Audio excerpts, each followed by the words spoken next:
అది బాగా బిగించేసి high speed రావాలి ఇంటర్నెట్. అన్నా ఏం చేస్తున్నారన్నా? నెట్ బిగిస్తానా తమ్ముడు? అవునా, ప్లాన్స్ ఏంటి?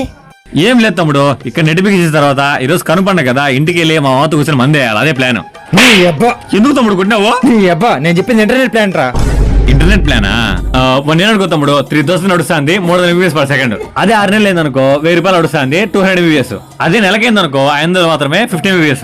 సంవత్సరానికి 3000, 6 నెలలకి 1000 రూపాయలు, నెలకి 500. మన దగ్గర అంత లేదే, ఎన్ని రిక్వెస్ట్ చేద్దాం అన్న. మీరు చెప్పిన బడ్జెట్ నా బడ్జెట్ కంటే ఎక్కువ ఉందన్న, కొంచెం మన బడ్జెట్ లో చెప్పండి. సరే సరే, మనోడు పని చేసుకుంటాను, డిస్టర్బ్ చేయక పక్కా చెప్తా. సరే ఒక 100 రూపాయలు లెక్కదే. సంవత్సరం పాటు 500 MBPS డేటా అన్లిమిటెడ్ పండగ చేసుకోపో. సరే పెట్టేసి అన్న. పెట్టేసిన ఇంటోడికి, కానీ పాస్వర్డ్ తీసుకో. నువ్వు సూపర్ అన్న, కానీ పాస్వర్డ్ చెప్పు. మల్లెల మంచం, మల్లెల మంచం, మంచానికి ముగ్గురు, మంచానికి ముగ్గురు. పండగ చేసుకో. సరిపోయారు ఇద్దరు, సాగుతుంది మీకు అలాగా.